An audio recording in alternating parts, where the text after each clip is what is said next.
तो hello everyone, मैं सुधीर और आज मैं आपको बताने वाला हूँ टीवाई बैप का जो सेमेस्टर 6 का है, क्योंकि एसएपी हमारा सब्जेक्ट है, security analysis and portfolio management. उसके हम आज एमसीक्यू करने वाले हैं, जो कि आपके एग्जाम में पूछते ही पूछते हैं। और यहाँ पे कुछ 100 एमसीक्यू रहेंगे, जो कि आपको 20 मार्क्स सिक्योर करा देंगे। कितने मार्क्स? 20 मार्क्स के आपको कंफर्म आने ही वाले हैं पेपर में। तो चलिए स्टार्ट करते हैं। तो आपका फर्स्ट क्वेश्चन क्या पूछा है? And dash is an assets or item that is purchased with the hope that it will generate income. Means क्या बोल रहा है कि जो आप असेट्स परचेस कर रहे हो, ठीक है, ये क्या करेगा, आप इस होप में खरीद रहे हो कि ये आपको आगे जाके इनकम जनरेट करेगा। तो अब उसका मतलब क्या होगा, मैं कहीं पे इन्वेस्टमेंट करूंगा ना, अगर मैं असेट्स खरीदूंगा तो वो आगे चल के इनकम जनरेट भी कर सकता है और नहीं भी कर सकता है। बट जब मैं कहीं इन्वेस्ट करता हूँ तो वो करेगा, तो आपका आंसर क्या हो जाएगा? इन्वेस्टमेंट। क्योंकि हम जब भी इन्वेस्ट कहीं करते हैं तो उसका जो इंटरेस्ट रेट मिलता है, उसमें क्या होता है, हमारा वो इनकम जनरेट होते रहता है।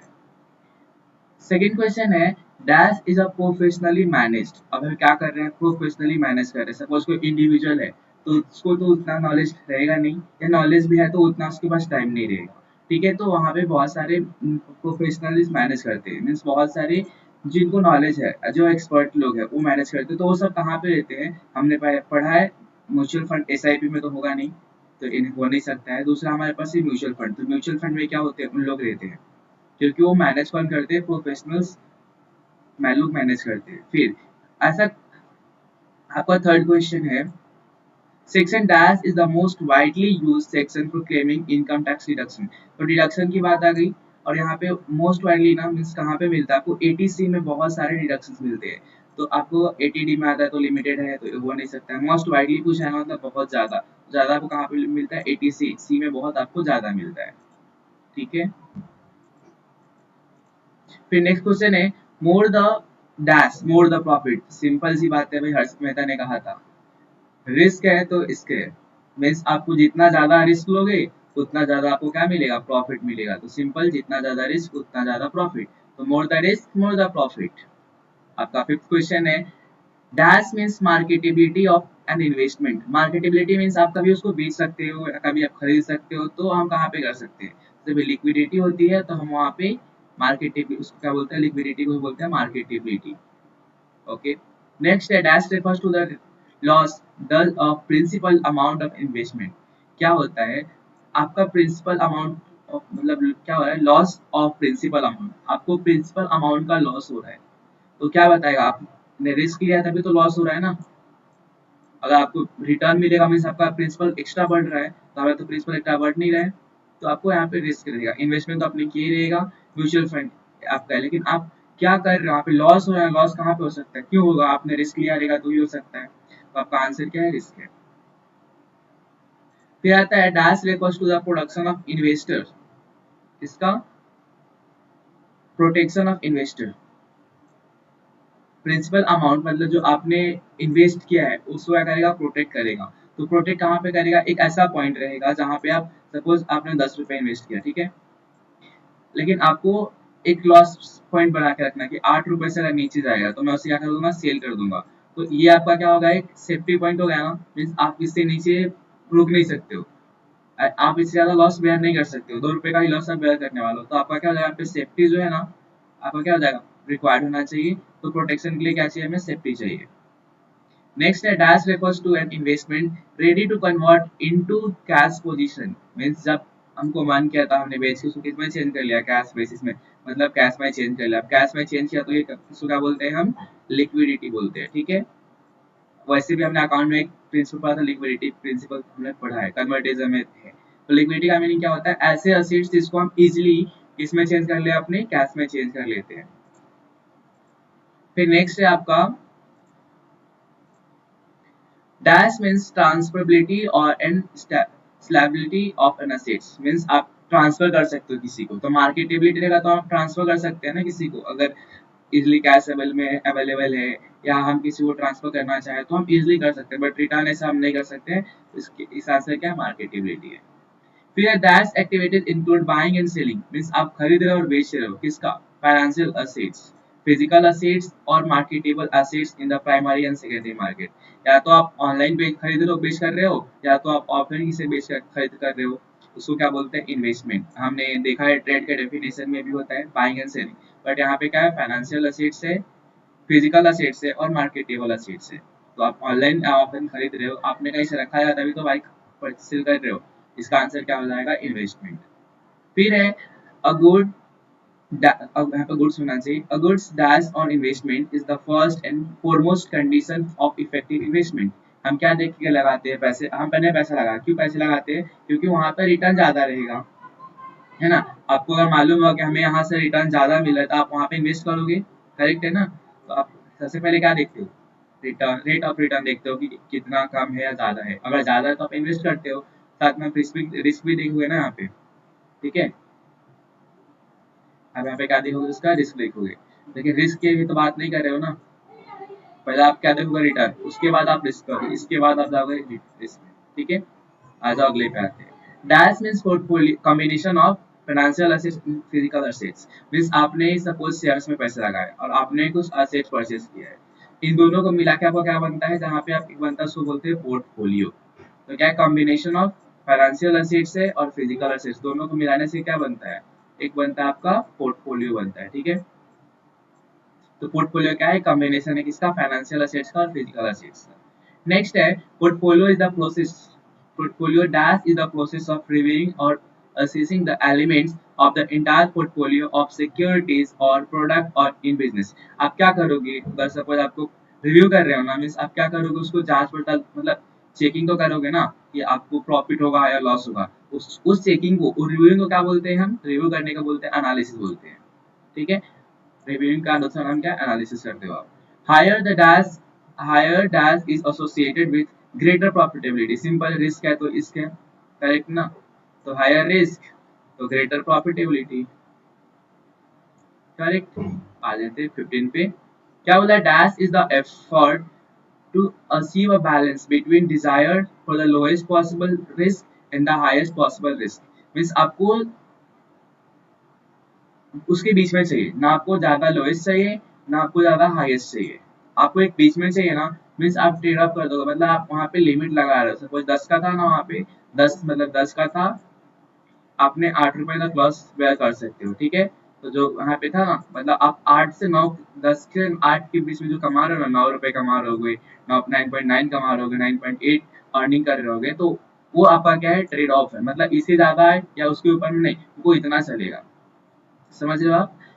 16, an investor is interested only in the dash portfolio। कहाँ पे रहेगा, जहाँ पे उसको मालूम है कि हमको यहाँ पे, मतलब उसको फेथ रहेगा भाई, बिलीफ रहेगा कि हाँ यहाँ पे अगर मैं इन्वेस्ट कर रहा हूँ तो मेरे लिए क्या है, फायदेमंद है। तो वहाँ पे डेफिनेटली वो इन्वेस्ट करना चाहेगा ना, उसको लॉस नहीं हो, वो चाहेगा कि मेरे को लॉस ना हो, सही है। अब 17 पे आ जाइए। Assistant in the selection of most efficient by analyzing various possible portfolio in the given securities. अगर आप पढ़े रहेंगे मॉर्जिट मॉडल, तो वहाँ पे आपको इसमें बताया है कि एनालाइज बहुत सारे करते हैं, फिर उसमें हम सेलेक्ट करते हैं कि हमें किस में इन्वेस्ट करना है। फिर आपका portfolio that lie below the dash are suboptimal because they are not provide enough return for the level of risk। ज्यादा नहीं देगा तो क्या हो जाएगा आपका इफेक्टिव फ्रंटायर हो जाएगा, ठीक है। 90 में देखते हैं, the effective frontier is the set of dash portfolio that offers the highest expected return. आपको क्या मिलेगा, हाईएस्ट एक्सपेक्टेड रिटर्न चाहिए of a defined level of risk, मतलब आपको रिस्क पहले से मालूम होगा, on the lowest risk for a given level of expect, मतलब आपको हाई और लो रिस्क मालूम है। मींस आप क्या करोगे, ऑप्टिमल, हमने पढ़ा है ऑप्टिमल यूटिलाइजेशन ऑफ रिसोर्सेज ना, तो मतलब जितना ज्यादा हो सकता है आप उतना ज्यादा यूज कर रहे हो ना, तो ये क्या हो जाएगा आपका ऑप्टिमल। फिर है आपका the effective frontier is a dash scope in the risk return space that extend from the minimum variance portfolio to the maximum। आप क्या कर रहे हो, छोटे से कहाँ जा रहे हो, बड़े की जा रहे हो, मतलब स्मॉल से कहाँ जा रहे हो आप, स्मॉल से जा रहे हो आप ग्रेटर की तरफ, इसको क्या बोलते हैं कॉनकेव। मीन्स आप इन ऐसा अपवर्ड जा रहे हो, अपवर्ड मतलब छोटे से बड़े की तरफ नहीं, छोटे से मतलब स्मॉल से कहाँ जा रहे हो आप, लार्ज की तरफ जा रहे हो, मतलब लो से कहाँ जा रहे हो, हाई की तरफ जा रहे हो, तो क्या हो जाएगा आपका, उसको बोलते हैं कॉनकेव। फिर आपका the selection of dash portfolio depends on the investors risk aversion और conservative on the risk of tolerance, मतलब आप कितना बेयर कर सकते हो उसको क्या बोलते हैं ऑप्टिमल, आप जितना यूज करते हो उसके अंदर आप लोगे, मतलब आप अपने हिसाब से ले सकते हो तो ऑप्टिमल में लोगे। मैं मेन क्वेश्चन कहा देता हूँ आपको।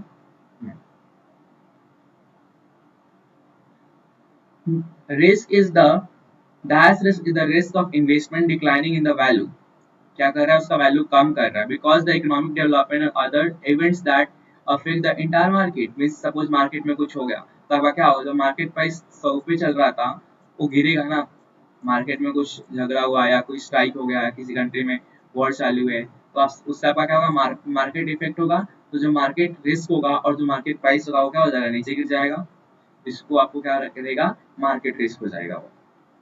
फिर next question, the risk is the dash is lost because of a drop in the market price, means market price क्या हुआ, ऐसा है रिस्क इसमें क्या हुआ, loss because of drop in the, अब मार्केट प्राइस का ही लॉस हो गया, लेकिन प्राइस में किसका कम हुआ, ऑफ शेयर्स का प्राइस कम हुआ था, शेयर्स में क्या होता है अपने पास इक्विटी शेयर होता है, तो आपका लॉस किस में हो जाएगा, इक्विटी शेयर का लॉस हो जाएगा। अब 29 में देखते हैं, risk applies when you our own foreign investment, foreign में आप इन्वेस्ट कर रहे हो, तो हमने एक पढ़ा था टॉपिक पढ़ा था सेम 5 में, that is multi currency. Multi currency में क्या होता है, आप कहीं और कंट्री में बाइंग परचेस कर रहे हो तो आप वहां के आप फॉरेन करेंसी में लगा रहे हो ना पैसे, तो फॉरेन करेंसी का रिस्क हो जाएगा वो, ठीक है। फिर dash risk is the risk of being unable to sell all your investment at a fair price and budget get your money out of your one two, ठीक है। जब भी आप चाहते हो तभी आप बेच पाओगे, तो उसको क्या बोलते हैं, लिक्विडिटी बोलते हैं, उसको क्या बोलेंगे हम, लिक्विडिटी। फिर 31 है, risk is the dash risk is the risk of loss because your money is concentrated in one investment or type of investment, means आप एक जगह इन्वेस्टमेंट करके छोड़ दिए हो तो आपको लॉस तो एक ही जगह होने वाला है, उसको क्या बोलेंगे, कंसंट्रेशन बोलेंगे लॉस, ठीक है। कंसंट्रेशन रिस्क मतलब अगर आपको प्रॉफिट होता है तो एक जगह से होगा, लॉस होता है तो एक जगह से होगा। फिर 32 डैश रिस्क अप्लाइज टू डेब्ट इन्वेस्टमेंट वर्सेस बॉन्ड, आप बॉन्ड में इन्वेस्ट कर, उसको क्या बोलेंगे, क्रेडिट रिस्क बोलेंगे। Dash risk is the risk of loss from reinvesting principal or income at a lower interest rate, means आपको काम मिला है तो भी चलेगा भाई, लेकिन अपने को क्या हो रहा है, री इन्वेस्ट करने मिल रहा है ना, तो री इन्वेस्टमेंट मतलब री इन्वेस्टमेंट करेंगे हम यहाँ पे, वापस उसी पैसे को डाल दो उसमें, जो आपका प्रॉफिट है निकालो विड्रॉ करो फिर उसका शेयर्स खरीद लो, चलेगा ना, तो उसको क्या बोलते हैं, री इन्वेस्टमेंट। फिर आपका 34 है, risk is the risk that risk is the risk of outliving your savings, means हमारा जो सेविंग्स है उसको हम आउटलिविंग कर रहे हैं, मतलब हटा दो, उसको क्या बोलते हैं, लॉन्गेविटी बोलते हैं। फिर है dash risk is the risk of loss when investing in foreign currency, simple है, फॉरेन कंट्री में इन्वेस्ट करें तो क्या बोलेंगे, foreign investment.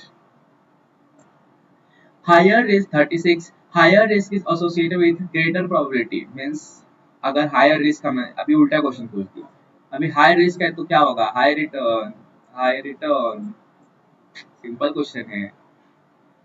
The dash risk is specific to bond issue and refers to the possibility that your debt security will be called prior to or maturity. Means हमने पहले ही निकाला था, हम क्या करेंगे उसको कॉल कर देंगे। 38 risk is associated with low potential return, मतलब लो रिस्क, यहाँ पे लो रिटर्न, कम रिटर्न, ज्यादा रिस्क ज्यादा return. The risk return trade off is an important element of dash theory. आपने मॉडर्न पोर्टफोलियो का अगर पढ़ा रहेगा थर्ड या फोर्थ चैप्टर तो आपको ये मिलेगा, ठीक है। आ जाते हैं 40 पे, dash is the result of external and uncontrollable variable, जिसको हम कंट्रोल ही नहीं कर सकते ना, हाँ?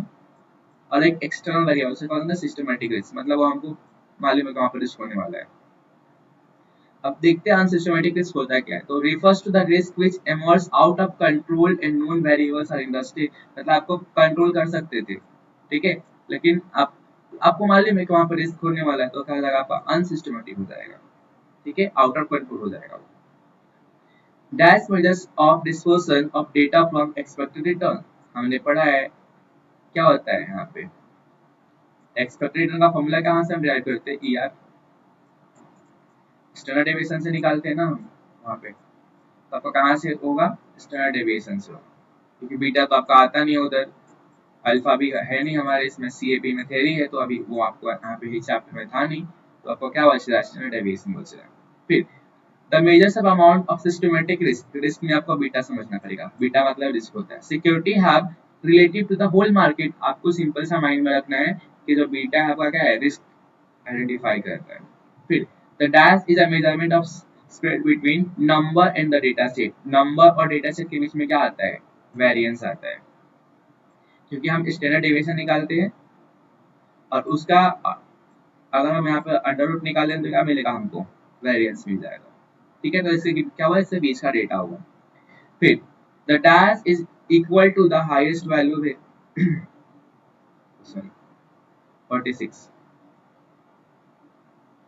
sorry 45 dash is the dash equals to the highest value of the variable can be less the lowest, mean simple आपको क्या करना है, हाईएस्ट टू लोएस्ट का डिफरेंस तो आपका क्या हो जाएगा, रेंज हो जाएगा। ठीक है, डैश है technique of reducing the risk involve in a portfolio, क्या करेंगे, अगर एक में लगाएंगे तो एक में फायदा हुआ या तो लॉस हो जाएगा, अगर एक में लॉस हुआ तो बहुत ज्यादा लॉस हो जाएगा, फायदा हुआ तो बहुत फायदा। बट अगर हम डाइवर्सिफिकेशन कर दे उसका, एक 100 रुपए को अगर हम 5 कंपनी में लगा दे, 20-20 रुपए लगा दे, तो जरूरी नहीं कि सारी कंपनी लॉस में जाएगी ना।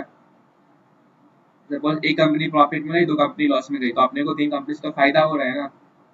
तो अगर हम डाइवर्सिफिकेशन कर देंगे तो हमारा लॉस क्या हो जाएगा, कम हो जाएगा।